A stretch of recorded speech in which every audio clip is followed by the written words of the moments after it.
우린 지금 마태복음 6장을 중심으로 어떻게 기도할 것인가 하는 부분을 다루고 있는데, 기도를 바로 들어가지 않고 우리는 구제에 대해서 말씀을 먼저 나눴죠. 그래서 구제는 기도와 상관이 없는 줄 알았어요. 그런데 우리는 말씀을 통해 깨달은 게 그거죠. 기도는 누구에게 하는 겁니까? 하나님에게 하는 겁니다. 마찬가지로 구제는 누구에게 하는 겁니까? 하나님에게 하는 겁니다. 그 다음에 기도 이후에 금식에 관해서 나옵니다. 금식은 누구에게 하는 겁니까? 하나님에게 드리는 거예요. 그 다음에 헌금에 대해서 나옵니다. 헌금은 누구에게 하는 겁니까? 하나님에게 하는 겁니다. 이해가 되셨죠? 그런데 마태복음 6장 28절 이후에 보니까요, 먹고 사는 문제는 어떻게 할 것이냐 하는 문제가 나와요. 먹고 사는 문제는 누구 앞에 하는 것이냐 했을 때 주님께서는 하나님 앞에서 먹고 사는 문제가 해결돼야 된다 그래요. 아멘을 별로 안 하시려고 그러시는데, 그래서 구제나 기도나 금식이나 헌금이나 마지막에 가서 어떻게 먹고 살 것이냐 하는 문제까지, 이것은 하나님 앞에서 해결받아야 되는구나 하는 것을 깨닫습니다. 근데 마태복음 5장 같은 경우는 다른 사람과 나와의 관계에서 내가 어떻게 할 것이냐 하는 부분이 중점이었다. 근데 6장에 가서는 내가 하나님 앞에서 어떻게 할 것이냐 하는 것이 초점이에요. 거기에 뭐가 나왔다고요? 구제가 나오고, 그 다음에 뭐가 나왔어요? 기도가 나오고, 그 다음에 금식이 나오고, 그 다음에 헌금이 나오고, 그 다음에 먹고 사는 문제나 생활의 문제가 나왔어요. 그래서 생활의 염려의 부분을 하나님 앞에서 해결받는 자가 지혜다 하는 거예요. 그렇기 때문에 구제를 통해서 상을 받고, 기도를 통해서, 금식을 통해서, 헌금을 통해서 마지막에 생활의 염려의 문제를 어떻게 다루느냐에 따라서 큰 복을 받는데, 너희는 먼저 그의 나라와 그의 의를 구하라. 그리하면 이 모든 것을 너희에게 뭐하리라? 더하여 주시리라는 거예요. 그러니까 생활의 문제가 해결되는 게 어떻게 하면 생활의 문제가 해결되느냐는 거예요. 생활의 문제는 하나님 앞에서 해결받아야 된다. 그런데 오늘 우리는 기도에 관해서 들어가는데, 마태복음 6장 5절에 가니까 5절에 이렇게 시작하죠. 또 너희가 기도할 때에 외식하는 자와 같이 되지 말라. 저희는 사람에게 보이려고 회당과 큰 거리 여기에 서서 기도하기를 좋아하느니라.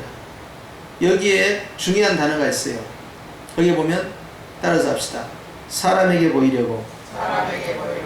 마태복음 6장 전체의 소주제 말고 대주제를 보자면, 대주제는 6장 1절이라고 했어요. 6장 1절 볼까요? 시작. 사람에게 보이려고 그들 앞에서 너희의 의를 행치 않도록 주의하라. 그렇지 않으면 하늘에 계신 너희 아버지께 상을 얻지 못하니라. 자 보세요. 사람에게 보이려고, 이거 주제어입니다. 6장 1절이 대주제예요. 이게 큰 숲이에요. 이 숲 안에 구제라는 작은 숲이 있고, 주님이 가르쳐 주신 기도에 관한 작은 숲이 있고, 또 금식에 관한 작은 숲이 있고, 보물에 대한 작은 숲이 있고, 마지막에 생활의 염려에 관한 작은 숲이 있어요. 이런 5가지 작은 숲에 전체 그 숲들을 관통하고 흐르고 있는 큰 강이 있어요. 그게 6장 1절이래요. 핵심이 뭐냐? 사람에게 보이려고. 이렇게 들어가요. 사람에게 보이는 부분이 굉장히 우리에게 있어서 치명적으로 다가온다. 다 사람을 의식한다는 거예요. 누구나 다른 사람과 비교하고, 다른 사람과 경쟁하고, 다른 사람과 상대적 박탈감을 느끼는 거예요. 처음부터 가난했으면, 처음부터 어려웠으면, 그게 누구나 다 그러니까 우리는 그런가 보다 생각하는 거예요. 누가 비교가 안 돼요. 그런데 다른 사람과 비교하고, 과거와 현재를 비교하고 하다 보니까 거기에서 사람에게 보이려고 하는 여러 가지 행위들이 나온다. 그래서 사람에게 보이려고 하는 부분이 6장 5절에도 반복돼요. 6장 5절을 보니까 저희는 사람에게 보이려고 이렇게 나옵니다. 금식도 마찬가지예요. 6장 16절에 가면 금식할 때 너희는 외식하는 자들과 같이 슬픈 기색을 내지 말라. 저희는 금식하는 것을 사람에게 보이려고 이렇게 나와요. 계속해서 사람이 초점이에요. 하나님이 초점이 아닙니다. 그래서 금식은 하나님, 기도는 하나님, 그리고 구제는 하나님이다. 그래서 사람에게 베푸는 구제가 결코 사람을 위해서 사람 보라고 한 것이 아니라는 것이 각인이 돼야 되는데 이것이 안 돼요.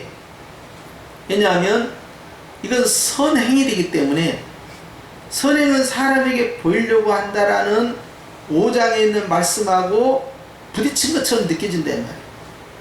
마태복음 5장 16절에는 너희의 착한 행실, 선한 행실을 통해 사람께 영광을 돌렸으니까 내가 착한 행실을 사람에게 보이고 하나님께 영광을 돌린갑다 이렇게 생각한다.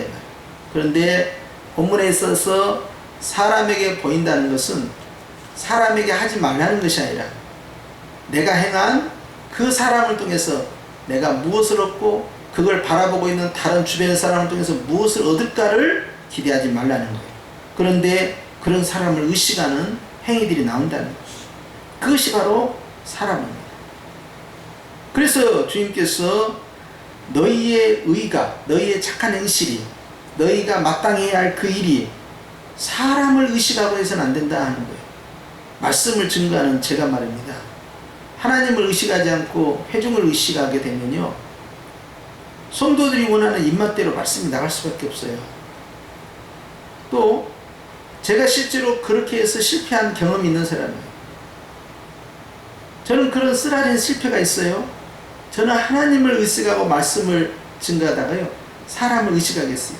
사람을 의식할 때 첫 번째가요, 두려움이었어요. 두려움이 저에게 오더라고요. 말씀을 증거하다. 그러니까 적은 숫자가 모일 때나 많은 숫자가 모일 때나 작은 교회에서 할 때나 큰 교회에서 할 때나 변동이 없어야 되거든요. 그런데 두려움이 저에게 오는 거예요. 내가 말씀을 어떻게 전해야 되나. 그러면서 제가 회중을 의식하기 시작하는 거예요.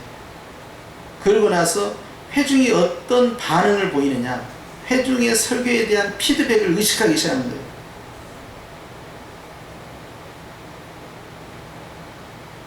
그것을 나 자신도 모르게 두려움과 함께 찾아오게 되니까 결국 말씀을 증거할 때 그 순수성이 상실돼요. 내용만 하나님 중심적인, 성경 중심적인 메시지가 아니라 그걸 전달하는 자가 하나님 앞에서 어떻게 서 있느냐, 하나님 중심이냐 아니면 회중 중심이냐, 이걸 분명히 해야 되는데 내가 흔들리기 시작한 거예요. 눈에 보이는 두려움이 베드로처럼 저를 갈릴리 바다 밑으로 빠져들게 만들었어요. 특히 이제 제가 그때는 부목사였는데요, 부목사 때 가장 의식하는 것이 담임 목사의 피드백이었어요. 그때 담임 목사는 어디 계셨냐면 이 자리에 있지 않고요, 당회장실에서 CCTV를 쳐다보고 있었어요. 그 방송 카메라를. 그래 굉장히 이제 의식되기 시작한 거예요. 이게. 그리고 부목사는 한두 명이 아니라 여러 사람이에요. 대여섯 명이 설교를 하는데 얼마나 경쟁적으로 하겠어요. 벌써 20년도 넘는 이야기를 하고 있어요. 그러다 보니까 자꾸 사람이 의식되는 거예요. 사람이 뭐라고 할까.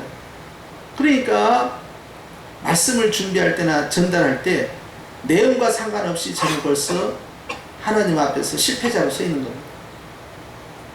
주님이 원하는 말씀을 그대로 주님의 마음으로, 주님의 심정으로, 주님이 원하는 내용으로 그대로 성경 말씀을 선포하는 그런 위치를 망각한 거예요.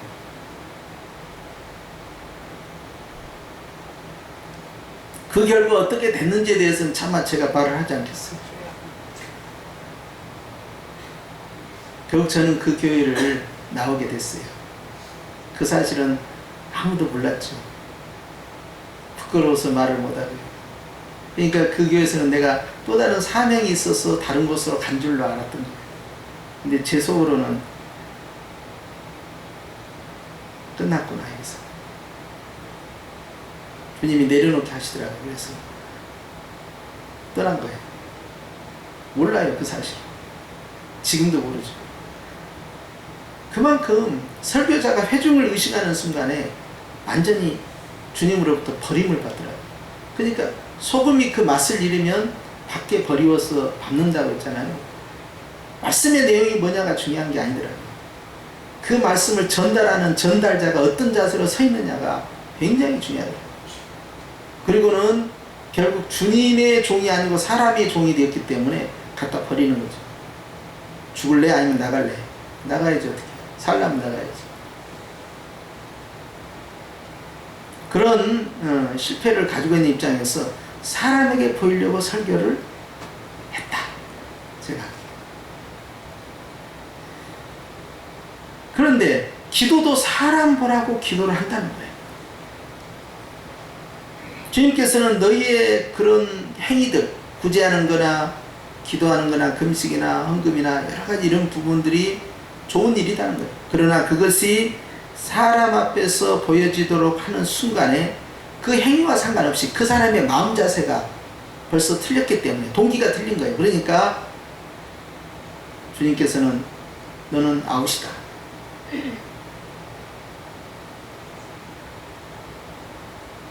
하나님 아버지께 받을 상을 사람에게 받았기 때문에 그러하다. 그러면서 6장 2절에 구제가 나왔고 오늘 6장 5절에 기도가 나옵니다.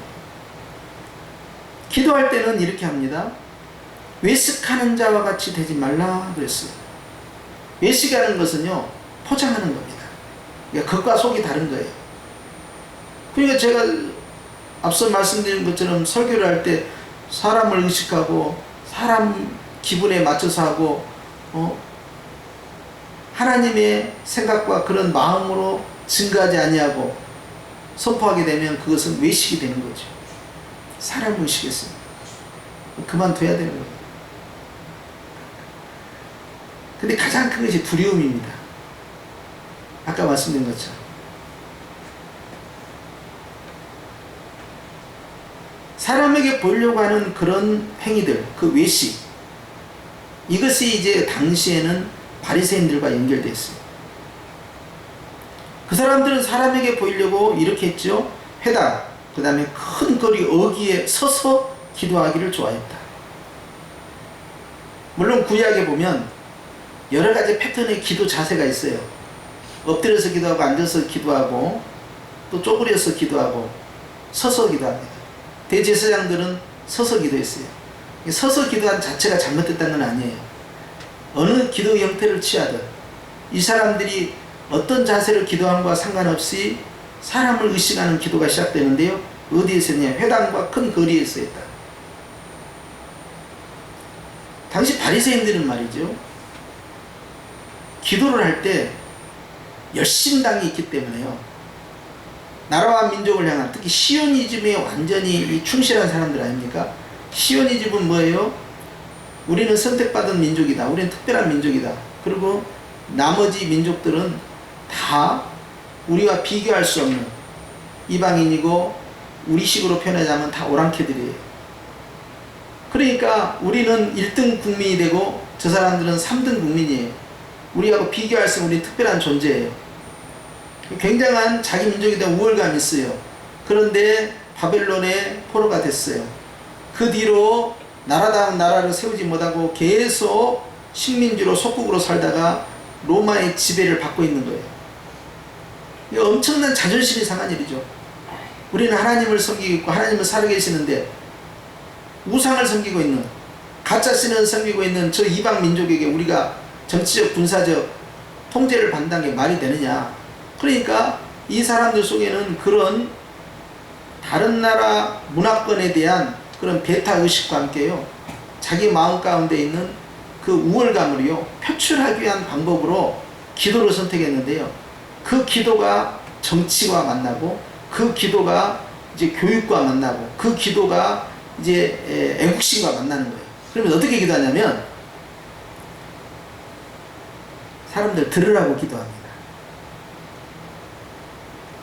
교훈적 기도, 다른 사람을 가르치기 위한 기도, 자신의 애국심을 드러내는 기도, 이런 기도를 하는 거예요. 예를 들어서 이겁니다.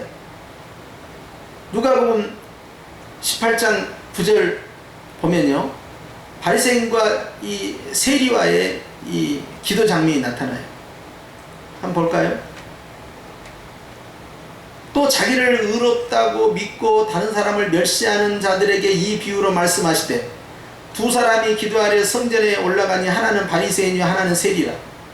바리새인은 서서 따로 기도하여 가로되, 하나님이여, 나는 다른 사람들 곧 토색, 불의, 간음을 하는 자들과 같지 아니하고 이 세리와도 같지 아니함을 감사하나이다.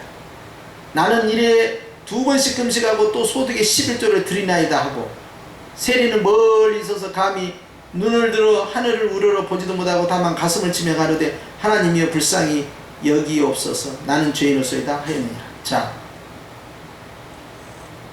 바리새인은요 아주 교만한 자라서요, 아주 못된 사람이라서요 그 기도를 한 것이 아니고, 저런 패턴이 익숙해 있는 거예요. 당시에는 하나님, 저는 저 못된 세리와도 같지 않습니다.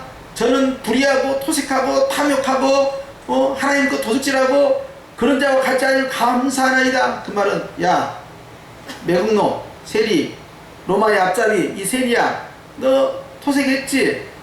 예? 너 부정한 돈 먹었잖아. 너 세금도 네가 착취해서 조금 받으라는 거 많이 받아먹고 네가 다 뒤로 빼돌렸잖아. 그리고 너 간음했잖아. 너 음란한 생활했지? 그것을 지금 간접적으로 지적하는 거예요. 저는 그렇게 되지 않으면 감사하고 이 세리와도 같지 아니함을 감사합니다. 그리고 나는 하루에 일주일에 2번씩 금식하고 나는 11조 돼요. 너는 뭐하니? 교훈적 기도를 하는 거예요. 성문 어귀에서 말입니다. 사람들이 많이 운집하는 성문 입구, 이게 그가 저작거리가 되는 거예요. 거기에 이 많은 사람들이 왕래하는 곳에서 근심으로 기도합니다. 그러면 그건 하나님 들으라고 하는 것이 아니라 누구 들으라는 거예요? 웅변을 하는 거예요. 웅변. 설교하는 거예요. 설교. 기도를 통해서 가르치는 거예요. 그러니까 하나님, 우리가 이러면 되겠습니까? 우리가 로마 군들에게 저렇게 하면 안 되죠? 우리가 똑바로 해야 되지 않겠습니까? 우리 민족이 그래야 되지 않겠습니까? 우리 백성들이 그렇게 해야 되지 않겠습니까? 들으라고 하는 거예요. 누가 들으라고요? 지나다니는 사람들 들으라는 거예요. 그래서 그 기도를, 사람들을 들으라고 하는 기도, 교훈적 기도, 가르치는 기도, 훈육하는 기도의 목적에 맞게끔 쓰는 거예요.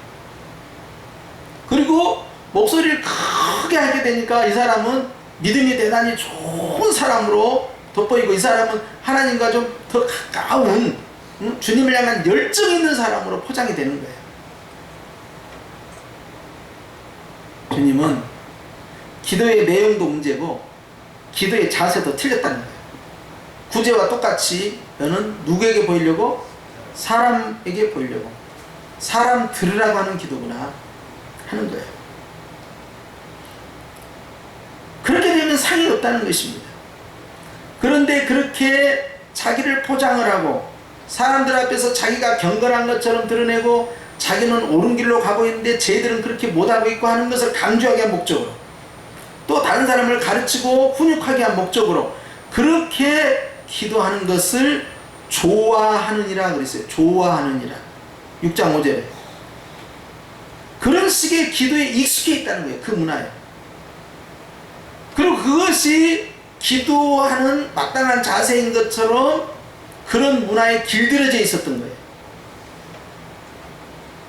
내가 진실로 너희에게 이르노니 저희는 자기 상을 이미 받았느니라. 6장 2절에도 마찬가지죠. 회당과 거리에서 하는 것 같이 너희 앞에 나팔을 불지 말라. 진실로 너희에게 이르노니 저희는 자기 상을 이미 받았느니라. 내용은 똑같아요. 거기에 구제가 들어갔느냐 기도가 들어갔느냐 이 차이뿐이에요. 이게 구제나 기도나 금식이나 헌금이나 단어만 바뀌지 그 일을 행하는 마음의 동기, 자세와 내용은 동일한 거예요. 그러니까 거듭 말씀드리지만 구제는 사람에게 하는 것이 아니기 때문에 은밀할 필요가 있다. 기도는 사람에게 하는 것이 아니기 때문에 은밀할 필요가 있다. 금식은 사람에게 하는 것이 아니기 때문에 은밀할 필요가 있다. 헌금은 사람에게 하는 것이 아니기 때문에 은밀할 필요가 있다는 거예요. 그걸 자꾸 자화자찬하고 드러낼 이유가 하나도 없다는 거예요. 그러면 상을 빼앗깁니다. 그러면 사람들이 내가 구제한 것을 보고 야, 저 사람 참 대단하다, 참 착하다, 칭찬을 할까 합니까? 그럼 상을 뺏긴 거예요. 자, 기도를 막 그렇게 열정적으로 기도해요. 그러면 야, 기도 잘하네, 기도 내용 좋다 하면서 하잖아요. 그 순간에 내 상급은 날아간 거예요. 포인트 다 뺏기는 거예요. 천국에 싸는 거. 그래서 주님께서는 이것을 은밀한 가운데, 구제도 네 구제가 은밀하게 하라. 6장 4절에 은밀한 중에 보시는 너희 아버지가 갚으신다. 은밀한 중에 하라는 거예요. 그래서 6장 6절에 가면 시작. 너는 기도할 때 네 골방에 들어가 문을 닫고 은밀한 중에 계신 네 아버지께 기도하라.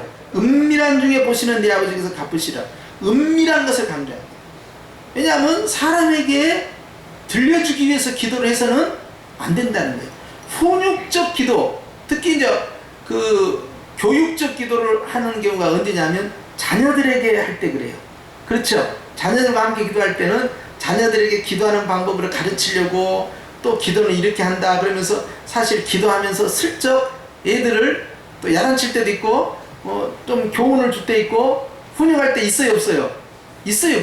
그런 방식으로 이 기도를 써서는 안 된다는 거예요. 기도는 그런 정도로만 그냥 이야기해, 대놓고 이야기해요. 너 그렇게 하면 안 된다. 그러지, 주님, 우리 길동이가요, 어제는 예배도 안 드리고 도망갔지만 제가 마음이 너무 아팠어요. 그런데 우리 길동이를 주님이 용서해 줄 믿습니다. 우리 길동이가 다음 주에는 절대 예배 시간에 졸지 않고 도망가지 않게 해주세요. 그리고 헌금도 길동이가 용돈 준 거 그거 사탕 사 먹고 헌금도 안 한 걸 봤는데 우리 길동이가 그러면 되겠습니까, 주님? 이런 식으로 기도를 몰아가는 거예요. 그러면 애는 죄책감에 사무치하고 야, 엄마가 언제 다 알았지? 다 도둑났구나. 내가 예배 안 드린 거 어떻게 눈치챘을까? 분명히 눈도장 찍고 기도 시간에 도망갔는데. 기도를 교훈적 목적으로, 훈육적 목적으로 사용해서는 안 된다. 기도는 그런 용도로 쓰면 안 된다.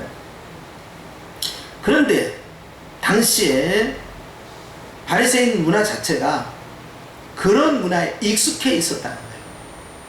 자신을 과시하면서 또 자신의 애국심을 드러내는 방법으로 큰소리 기도를 쓰고 또 다른 사람들을 가르치고 훈육을 해서 전부 나라에 애국하는 마음을 고치시키기 위한 목적으로 들으라 하면서 그렇게 크게 하는 거예요. 기도가 과연 그렇게 해서 되겠느냐?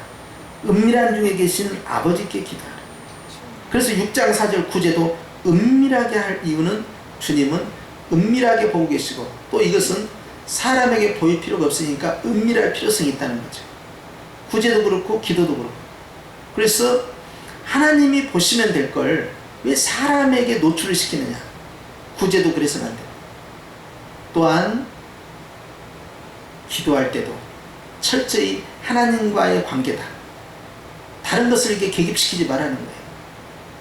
그러니까 우리가 사람들 앞에서 대중 기도를 할 때나 또는 골방에서 개인 기도를 할 때나 항상 의식해야 할 것은 하나님 의식해야 돼요. 근데 저는 과거에 설교를 하다가 사람을 의식했다. 사람에게 보이려고 사람이 어떤 반응을 느낄까 그런 마음이 있었는데 저 같은 경우는 자랑을 하기 위해서 그런 것이 아니라 두려움이 저를 붙잡은 거예요. 다수의 사람이 앉아있을 때 제가 그 숫자에 주눅이 든 거예요. 그걸 의식해서는 안 되는데 어떻게 하나님의 메신저로 쓸 수 있겠어요? 주님의 나팔이 고장이 났으니까 수리를 해오든지 아니면 폐기처분 하든지 계속해서 거기에서 되면은 원하는 소리가 안 나간다 이 말이에요. 그러니까 주님이 너 내려와.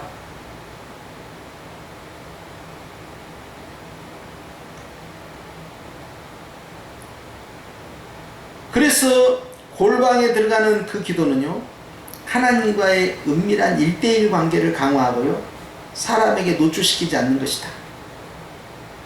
그러면 7절에 주님은 또 반복하십니다. 시작. 또 기도할 때에 이방인과 같이 중언부언하지 말라. 저희는 말을 많이 하여야 들으실 줄 생각하느니라. 5절의 내용에는요, 기도할 때 외식하는 자와 같이 되지 말라 했어요.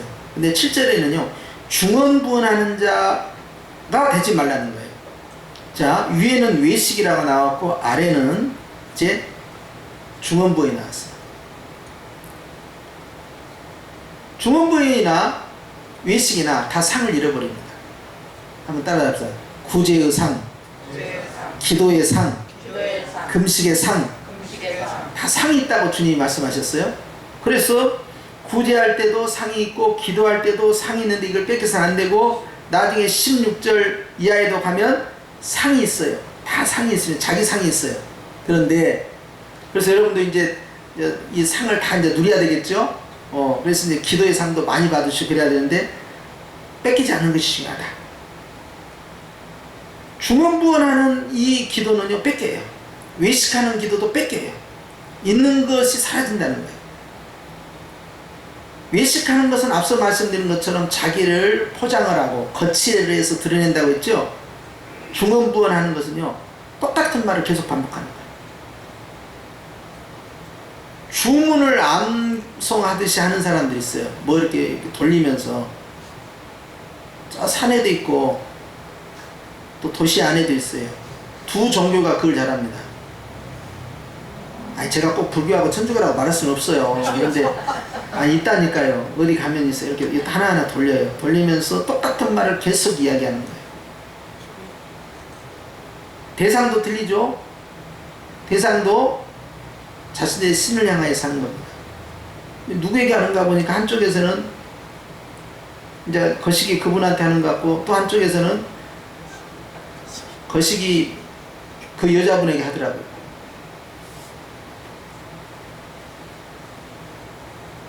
그런데 똑같은 말을 계속 반복합니다. 기도는 주문을 암송하는 것이에요. 똑같은 말을 왜 반복합니까? 했던 말을 또 하고 했던 말을 또 하고. 그런다고 해결되는 게 아니에요. 우리가 엘리야와 이 갈멜산의 그 사건을 보면요, 엘리야가 이제 바알의 거짓 선자들과 이제 싸움을 시작하는데, 갈멜산 정상에다가 이제 단을 쌓아놓고 물을 가득 갖다 부었다가요. 그 3년 반 동안 비도 오지 않아가지고 다 물이 말라버렸는데 그 물은 어디서 왔는가 몰라요. 근데 아무튼 그 물을 어디서 구해온 거예요.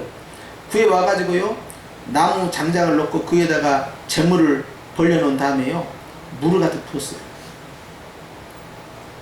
혹시 압니까? 야, 가뭄이 들고 뜨거운 빛에 의해서 자연 발화가 되지 않느냐 오해할 수 있잖아요. 그런데 아무리 한나절 내내 바알의 선자들이 뛰어놀면서 춤을 추고 노래를 하고, 심지어는 자기 몸을 베면서 피를 흘리면서 우리가 이렇게 해야만이 바알이 흥분해가지고 비를 줄 것이다 하면서 온갖 방정을 다 떨었는데 피가 안 내리고 땀만 내려. 그리고 이거 도대체 해볼 수가 없는 거예요. 바알의 그 인사가 지쳐 쓰러질 무렵이 됐을 때 엘리야가 물을 가져와라 가지고 물을 그냥 가득 위에서부터 아래까지 부어가지고 도랑까지 가득 넘실넘실하게 물을 부었단 말이에요. 어디서 가져왔는지 모르지만 물을 밑에서 시냇가에서 가져왔겠죠. 마르지 않는 곳이 있었다. 그리고는 하나님 앞에 기도를 합니다. 근데 그 기도는 대단히 짧고 강해요. 그랬을 때 하늘로부터 불이 임한 거예요. 뭘 많이 하니까 되는 게 아니에요. 엘리야가 불을 내리는 것뿐만 아니라 비를 내릴 때도 지중해를 바라보면서 하나님 앞에 기도할 때 고개를 무릎 사이에 집어넣고 7번 간절히 기도했다고 안 합니까? 그러니까 작은 점 같은 것이 점점점 커져오면서 큰 구름으로 형성되어서 그것이 가뭄을 해가라는 단비가 되었는데, 7번의 기도를 통하여 그의 간절함이 그 속에 들어갔어요. 그럴 때 그의 기도는 오직 하나에 집중된 거죠. 하나님께서 비를 주실 거라는 거. 그리고 그 기도는 하늘문을 여는 기적을 만들어냈습니다. 주님께서는 야고보서를 통하여서 엘리야는 우리와 성령이 같은 자로 돼 믿음으로 구하니 3년 6개월 동안 닫혔다 하늘문이 열렸다 하면서 믿음의 기도라는 걸 강조하십니다. 중언부언하는 자들은 믿음의 기도가 아니에요.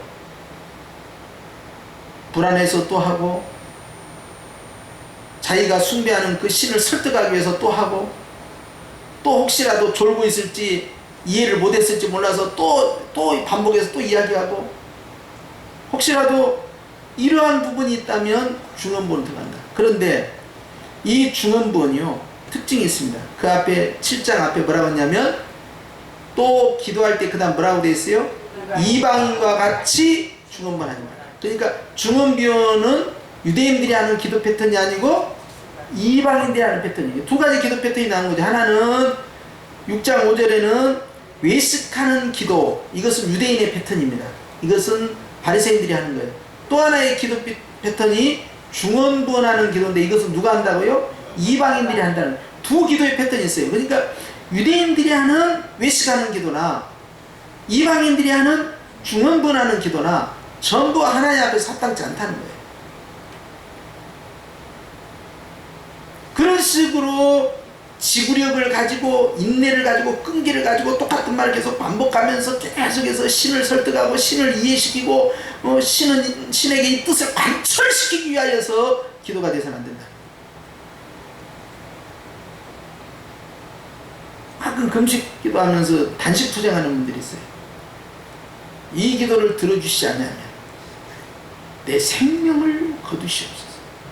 아니 여기서 들은 것은 있어가지고 모세 흉내를 내는, 생명책에서 이름이 지어질전정 주님 안지되옵나이다. 주여 내가 목숨을 걸고 주여 기도하오니, 이거 싸우자는 거잖아요. 그런데 기도원에 가면 간혹 그런 분들이 있어요. 그분의 그 간절함이 그런 허망한 기도를 만들어냅니다. 그리고 그 하나님 앞에 얼마나 큰 죄인가도 알지 못하고 주여 하고 그냥 금식하고 그냥 뒹구기 시작해요. 금식을 하는 사람들 알지요? 금식의 끝자락은요, 나는 없고 주님 계시고, 내 기도 없고 주님 기도 있고, 내 뜻 없고 주님 뜻 있고, 내 감정 없고 주님 감정 있고, 내 것은 다 내려놓고 주님만 계시고. 그래서 금식하는 거예요. 내 안에 있는 원한과 아픔과 상처와 흉악의 결박을 내가 스스로 풀지 못했지만 금식을 통해서 나를 처복종시키고 주님의 마음과 주님의 생각과 주님의 용서와 주님의 사랑이 나를 감싸할 때 금식이 온전해져. 내 안에 있는 분노와 상처가 풀어지는 거예요. 주님의 국률과 사랑이 내 안에 들어오는 거예요.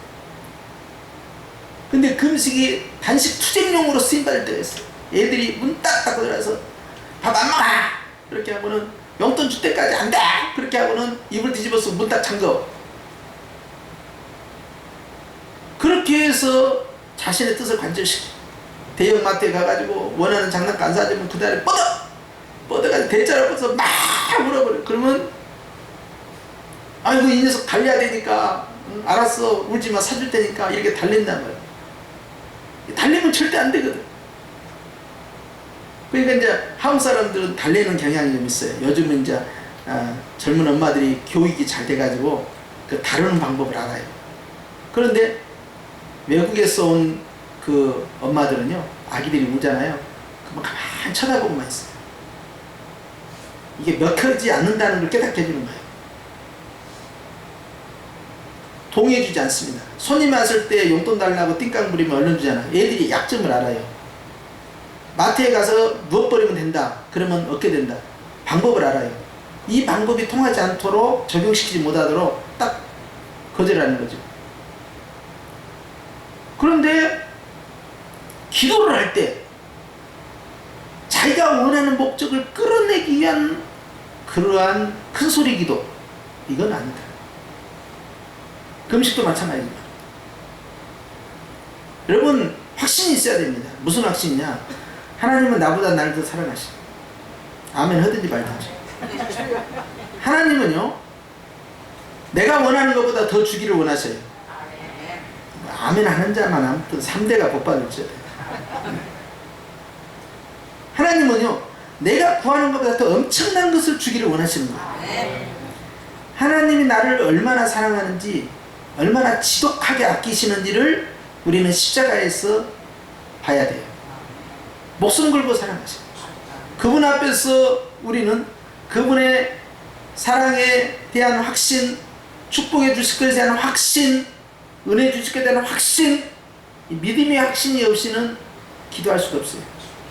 아니 주실 것처럼 기도하면 못 받아요.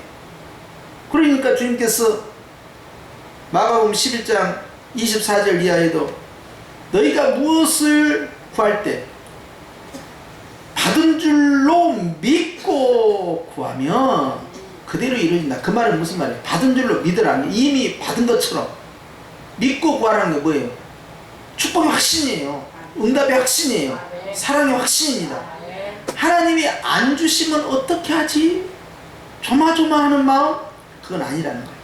그 다음에 하나님이 나에게 그것을 안 주시면, 따라합시다. 안 주시면 더 큰 것을 주시려고. 주님은요, 내가 원하는 것이 받은 줄로 믿고 구했는데 그대로 이루지 않으면요, 주님은 더 좋은 걸 예비하고 있는 거예요. 내가 구하는 것이 나에게 실상 유익하지 않는데요, 나는 구할 때가 많이 있어요. 그것이 최선인 줄 알고.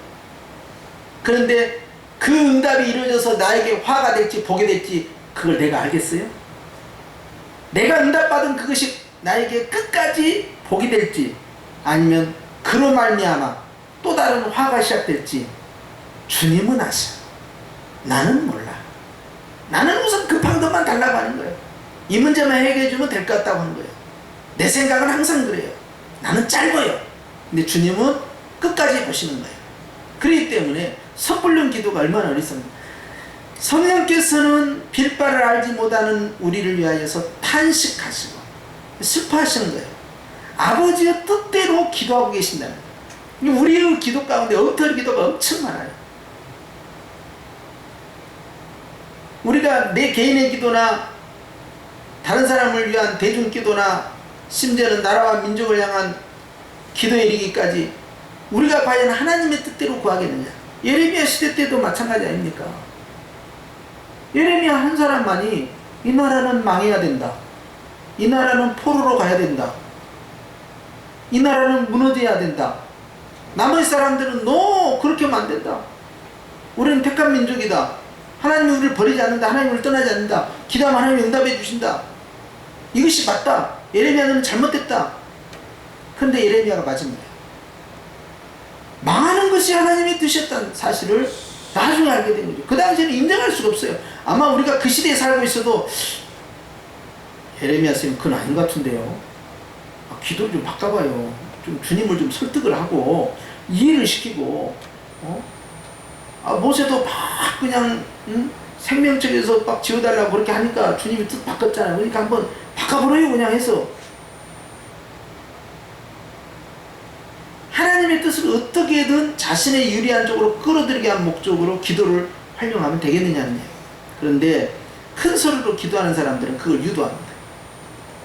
자신의 뜻을 사람에게 관철시키고 자신의 뜻을 통해서 애국심을 고취시키고 다른 사람들을 교훈하고 훈계하고 그러면서 자신의 경건성과 의로움을 드러내는 거예요. 특히 이방인처럼 중언부언하는 자들은 결국 주의 뜻을 꺾어서라도 내 뜻을 관철을 시키기 위한 목적으로. 이거 기복신앙이에요. 내 뜻대로가 기복신앙이에요. 이 땅의 것을 구한다고 해서 기복신앙이 아니라 내 뜻대로 하니까 기복신앙이에요. 그런데 하나님의 뜻대로 구하죠. 마태복음 6장 33절 너희는 먼저 그의 나라와 그의 의를 구하라. 그리하면 어찌 됩니까? 그리하면 이 모든 거 뭐예요? 먹을 거 입을 거, 마실 거, 이 모든 것을 너희에게 뭐하리라? 더 하시리라. 그러니까 하나님이 주시는 물질 축복이 있단 말이에요. 뭐가 잘못됐어요? 그 기복신앙 아니에요. 그런데 하나님의 뜻을 꺾어서 기어이 뭔가를 얻어내기 위한 중언부언의 기도사에 계속 식대요. 끝까지 그것을 반복합니다. 그것만 달라고 아주 이방인들의 중언부언과 같이 똑같은 말로 뜻을 관철시키는 기도. 하나님께서 그건 아니다는 거예요. 실제로 보니까 저희는 말을 많이 하여야 들으실 줄 생각합니다. 아하, 똑같은 말을 계속 반복하면서 지속적으로 해야만 주님이 이해를 하시고 설득을 당하시고 내가 원하는 것 주시는 것으로 그런 관계성에서 기도를 하는 거 그건 아니다. 8절입니다. 시작. 그러므로 저희를 본받지 말라. 두 종류의 저희죠. 하나는 외식하는 바리새인, 또 하나는 누구예요? 중언부언하는 이방인. 구하기 전에 너희에게 있어야 할 것을 하나님 너희 아버지께서 아시느니라. 이 굉장히 중요한 말씀. 자, 구하라 그리하면 주실 것이요. 이것을 이 말씀에 적용하면요, 구하기 전에 아시는 하나님께서 주시려고 구하라고 하신다, 이 뜻입니다. 문을 두드리라 그러면 열린다. 문을 열어주시는 하나님이 문을 열어주시기 위하여서 문을 두드리라 하신다, 그 뜻이에요. 그러니까 내가 기도함으로 응답받은 것이 아니라는 거예요. 응답해 주시려고 기도하라고 말씀하신 거예요. 그러니까 내가 기도해서 응답받다라고 자랑할 이유가 없는 거예요. 회개도 마찬가지예요. 회개하니까 용서함 받는 거죠. 그렇지 않다는 거죠. 주님은 내가 예수 그리스도를 영접하는 순간에 십자가의 보혈로서 과거의 죄와 현재의 죄와 장차 지을 미래의 죄까지를 다 용서하신 거예요. 용서하신 주님께서 네가 믿음으로 회개하면 그 용서를 경험하게 된다. 너의 삶 가운데서 우리가 하나님 앞에 나아가는 모든 생활의 자범죄까지, 우리의 삶 가운데서 범죄하는 모든 허물까지 하나님 앞에서 믿음으로 회개하라는 거예요. 왜냐하면 주님이 이미 용서하셨으니까. 탕자의 비유에서도 마찬가지입니다. 탕자가 와서 아버지께 잘못했다라고 말하지 않았습니다. 그는 아버지를 만나기 전에 하나님 앞에 그렇게 죄를 범죄했다라고 고백을 했지만 아버지를 막상 만났을 때는 아버지가 무조건 냅다 달려왔어요. 그리고 아들을 껴안고 옷을 입고 가락지를 끼고 입맞춤을 하면서 기뻐했었어요. 아들은 미처 그 말을 못했어요. 그 말은 그 앞에 했던 거예요. 아들이 용서를 구했기 때문에 용서해 준 게 아닙니다. 그와 상관없이 아버지는 처음부터 집 나간 아들을 기다리고 있었던 거예요. 어서 돌아만 와라. 아버지는 처음부터 그를 용서하고 있었습니다. 다만 그를 위하여 그가 빨리 돌아오기만을 바랬을 뿐이에요. 그리고 그는 돌아왔어요. 이것이 하나님의 마음이에요. 그렇기 때문에 무엇을 말을 많이 해야만 관철되고 우리가 무엇을 많이 해야만 주님이 복을 주신다는 생각을 버리라는 거예요. 자, 내가 죽도록 충성하라. 그리하면 내가 내게 생명의 면류관을 주리라. 이렇게 생각하잖아요. 주님은요, 생명의 면류관을 주시기 위하여서 충성을 다하라는 거예요. 이미 그걸 예배하고 계시면서, 의의 면류관을 예배하고 계시면서 주에 나타났으면 사모하라 하신 거예요. 그러니까 항상 주님은 상급을 먼저 준비하고 계세요. 우리는 거기에 믿음으로 반응하는 거예요. 우리가 뭘 했기 때문에 그 결과가 나온 게 아니에요. 구원도 마찬가지고 상급도 마찬가지라는 거예요. 그렇기 때문에 기도하는 자의 자세는 바뀌어야 됩니다. 내가 기도를 많이 해서 응답해졌다. 내가 이런 패턴으로 기도하니까 응답해졌다. 아니에요. 기도의 영이신 성령님이 역사하셨기 때문에, 기도의 영이신 성령님께서 나에게 이 문제를 해결하시고 작정을 하시고 길을 여신 거예요. 국리를 이신 거예요. 회개의 영이 왜 중요하냐면요, 내가 회개를 하고 싶다고 회개가 되는 게 아니에요. 성령께서 회개의 영으로 임하셔서 나로 하여금 인격적으로 주님 앞에서 회개케 하는, 그래서 내 마음의 뉘우침, 반성, 그리고 더 나아가서 그 죄에 대한 분명한 인식과 하나님에 대한 죄 용서의 고백, 그리고 그 문제로부터 내가 완전히 결별을 하고 뒤돌아서는 행위까지를 성령께서 모아주시는 거예요. 그렇기 때문에 내가 믿는 믿음도 마찬가지고 내가 믿으니까 구원받은 것이 아니에요. 내가 믿을 수 있는 믿음의 은사를 성령님이 주신 거예요. 그래서 여러분 에베소 2장 8절과 9절 말씀에 우리가 그 은혜로 인하여 믿음으로 말미암아 구원을 얻었다. 이것은 아무도 자랑하지 못하게, 그러니까 믿음으로 구원 얻었는데 그 믿음이 하나님의 은혜, 은사로 부어졌다는 거예요. 그러니까 내가 오늘부터 교회 나가야지 하고 교회 온 것 같지만 실상 주님이 그런 마음과 그런 생각과 그런 감동을 그에게 주었다는 거예요. 그러니 자랑할 것이 있겠느냐. 모든 것이 누가 하셨어요? 주님이 하신 거예요. 구원도 주님이 하시고 기도의 응답도 주님이 하셨고 주님께서 용서해 주신 것, 이 모든 것도 수고하신 거예요. 내가 한 게 없어요. 그렇기 때문에 오늘 주님은 말을 많이 해서 주님을 설득하려고, 말을 많이 하는 것이 너의 공로가 되어서 사람들에게 자랑하려고 하지도 말고, 네 스스로가 의로운 척 드러내려고 하지 마. 특별히 바리새인들이 교훈적 목적으로 또 자신들의 신념을 관철시키기 위한 목적으로 기도를 사용해서는 안 된다. 어떤 사람이 와가지고 대표 기도를 시켰는데, 하나님 아버지시여, 우리나라는 유구한 역사적 단일 당군의 자손으로서 5000년 역사를 가지고 말입니다. 주님, 이렇게 가지고 어쩌고 저쩌고 해가지고 삼국시대를 지나서 어쩌고 저쩌고 해서 고려시대를 지나서 조선시대에서 일제강점기를 통해서 오늘날까지 왔습니다. 주님께 이제 지금 역사 강의를 하는 겁니다. 그런데 주님 말입니다. 우리가 이렇게 해가지고 자유당 시대 때부터 해가지고 지금이 무슨 당이요? 아무튼 여기까지 왔는데, 주님, 우리가 우리 민족이 지금 이런 상황인데 주님이 이렇게 해줘야 되지 않겠습니까? 이거요. 뭐 하셔요? 올라가셔서? 그래가지고 어떤 분은 또 성경 공부를 해. 기도로. 어디 창세기 때 계시까지 들어. 창세기부터 시작하고 하나님께서 대초에 천지를 창조하고 아담을 해갖고 그 다음에 아담 해갖고 그 다음에 이제 아브라함을 통해서 그 다음에 모세를 통해서 여호수아를 통해서 다윗을 통해서 예수님까지 가는 거예요. 그냥 과장되게 말한 것 같지만 제가 그렇게 하는 분을 있다고 들은 바가 있어요. 기도가 그런 패턴으로 교훈적, 교육적, 훈계적 또는 신념을 갖추시기 위한 목적으로, 애국심을 고치시기 위한 목적으로, 다른 사람을 설득하는 방식으로, 책망하는 방식으로, 지적하는 방식으로, 우월감을 다스리는 방식으로 자신의 일을 더 과시하기 위한 목적으로 사용해서는 안 된다. 기도는 사람이 가는 것이 아니라 누구에게 가는다? 철저히 하나님에게 가는다. 그러니까 너의 기본 자세가 뭐냐를 묻는 거예요. 구제와도 동일하다. 할렐루야. 여러분, 우리는 기도를 많이 해야 되지만 상은 하나도 뺏겨서는 안 되겠어요. 그렇죠? 우리는 상을 빼앗기지 않는 기도자들이어야 됩니다. 기도는 누가? 하나님이 보시라.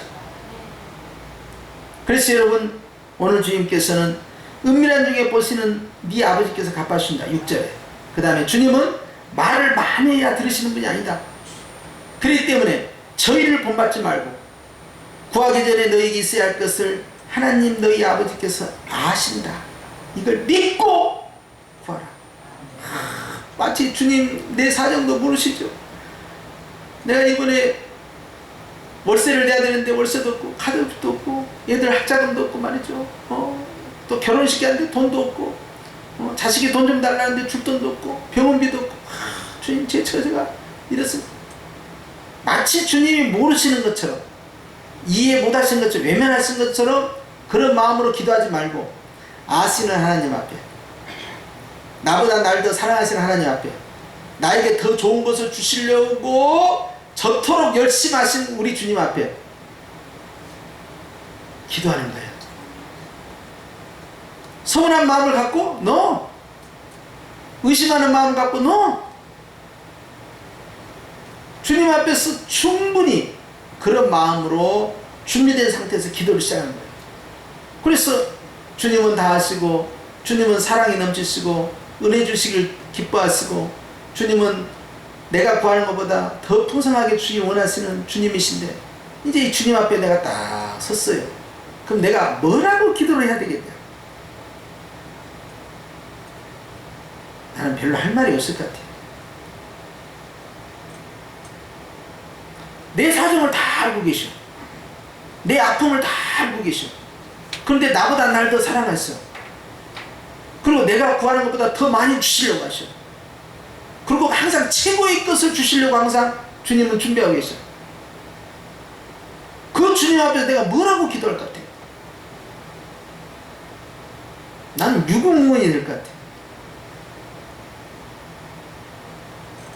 그래서 목적 기도가 위험하다. 목적 기도는 되도록 조심해라 하는 거예요. 그럼 어떻게 하면 되느냐? 목적 기도를 능가하는 기도가 있어요. 목적 기도를 하지 않는데도 목적을 이루는 방식이 있어요. 그것이 솔로몬의 기도예요. 솔로몬은 목적을 가지고 왔습니다. 그러나 그는 그 목적을 뒤로 숨겼습니다. 그리고 그는 자기가 왕이 된 것에 대한 하나님 앞에 감사 일천번제를 드렸습니다. 그랬을 때 주님께서 그에게 나타나셨습니다. 네 마음의 소원이 무엇이냐? 그가 주님 앞에 왕의 사명을 네게 감당할 수 있도록 지혜의 은사를 구합니다 할 때 주님이 기뻐하셨습니다. 하나님 앞에서요, 하나님의 뜻대로 구하는 기도가 상달됐고요, 그가 구하지 아니한 다른 것까지 응답을 받은 건 물론이고, 그 모든 것을 이루기 위한 첫 번째 관문은 철저한 감사였어요. 여러분 마음 가운데 소원이 있잖아요. 간절함이 있잖아요. 있어요, 없어요? 있죠? 절박한 일이 있을 수 있어요. 평안할 때는 없는데 위기를 닥쳤을 때, 정말 급할 때, 아주 절박할 때가 있죠. 그 절박할 때는 절박한 기도를 하지 마라 이 말이에요. 아, 아멘 안 하는구나. 이것이 바로 기가 막힌 비법이에요. 내가 너무 절박한데 그 절박한 걸 딱 내려놓는 거예요. 그리고 다음과 같이 기도합니다. 주님 사랑합니다. 주님 감사합니다. 주님을 찬양합니다. 그리고 눈물만 흘려.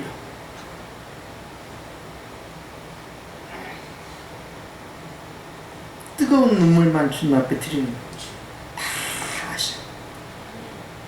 그러니까 응답 안 해줄까봐 그냥 불안불안하고, 주님이 또 지금 응답하고 나중에 응답하시 나갈까봐 또 불안불안하고, 그냥 애가 타가지고 기도하고, 전부 이것이 이방인의 기도가 되고요, 바리새인 기도가 돼요. 그런 기도는 안 된다. 물론 사람을 이해시키고 설득시키고 자기 뜻을 관철시키기 위한 기도도 no.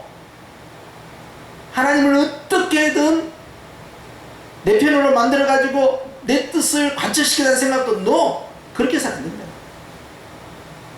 기도의 목적이 그렇게 가서 안 된다. 나중에 이 금식, 특히 단식, 이런 기도는 다 마찬가지입니다. 이렇게 해서는 안 된다.